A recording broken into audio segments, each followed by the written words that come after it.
Naji, ndio maana mnaniona hivi nilivyo. Hakuna katibu ambaye ni mnene, na ukikutana na katibu mnene ujue huyo kazi zitamshinda siku zote. Ndio maana mnaona hata wakina mama wanaokuja wengi ni wenye viti. Mwenye katibu lazima uendane na mazingira. Wakina mama, naomba kwanza niwashukuru kwa kuja.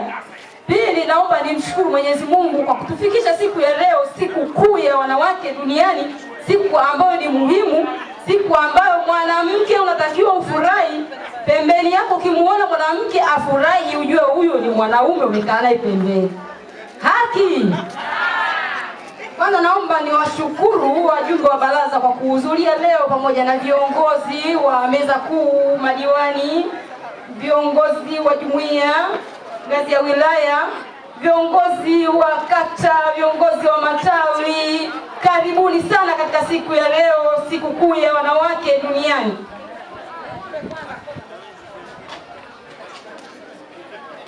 Ndugu akina mama, vyuma vimekaza. Nilikuwa nauliza wenzangu wa Mlimani City kule Chadema, nilikuwa nasikia watu wananong'ona eti kwamba kuna chakula, wananiambia hakuna kitu. Nimeuliza kule Diamond Jubilee wako kule CCM, hakuna kitu. Bahati nzuri vyuma vimekaza kote. Si kafu, si Chadema, si CCM. Nachotaka kuwapa usia, usihangaike. Usihangaike kwenda CCM wala Chadema, kafu ni nganga. Hatuna mwanamke rege ndani ya kafu.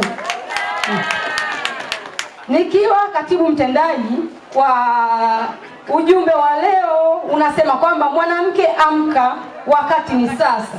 Hii kwa kusimamia pia kauli za mwenyekiti wetu, mwenyekiti taifa ametoka kuzungumza hapo kwamba wakati ni huu, mwanamke lazima ujitambue kisiasa, ujitambue kiuchumi, ujitambue katika mambo ya kijamii. Kwanza kabisa, kwa kuzingatia kauli yetu sisi kwa jambo la siasa, naomba niwape usia, naomba niwaombe wanawake, mwaka huu ni mwaka wa uchaguzi. Jambo moja muhimu ni kila mwanamke kugombea aidha kata, aidha jimbo. Ndio maana mmeona kina mama hapa wakifika wanajitangaza, mimi nagombea ubunge, mimi nagombea kata. Kwa jambo moja tu, kama tunaweza kucheza, kwa nini tusiweze kuchukua kata na majimbo sisi wanawake? Kwa uchezaji wetu huu tukacheze kwenye kata zetu ili tuweze kupata ushindi, tupate madiwani wengi, madiwani wa jukwaa, sio madiwani wa viti maalum.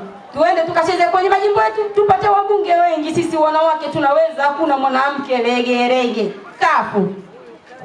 Ndugu zangu, naomba niwape historia kidogo, historia ya nchi yetu.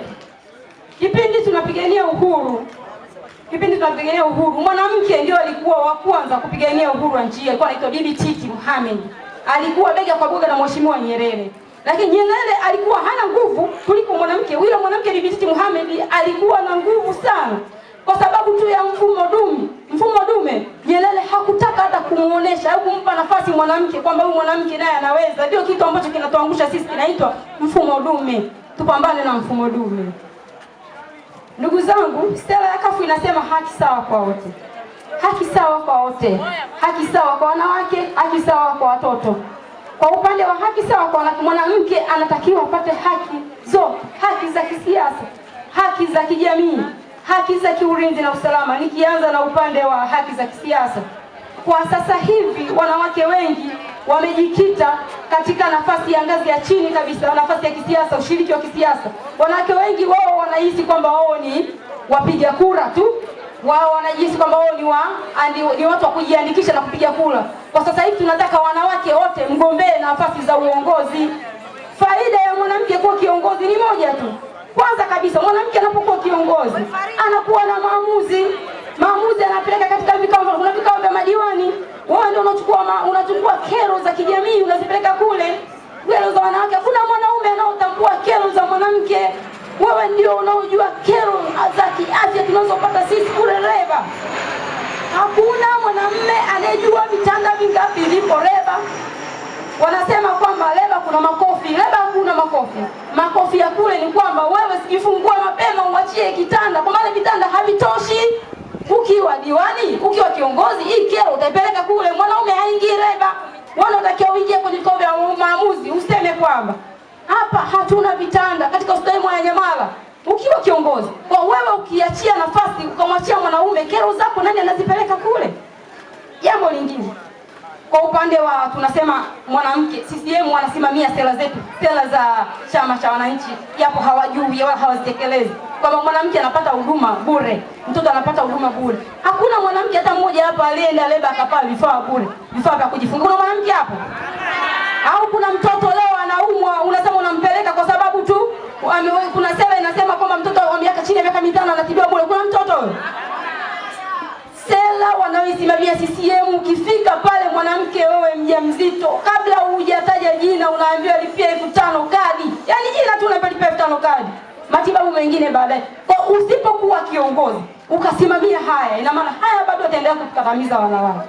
Na namuombea dua Dani na timu mzima ya Icon TV.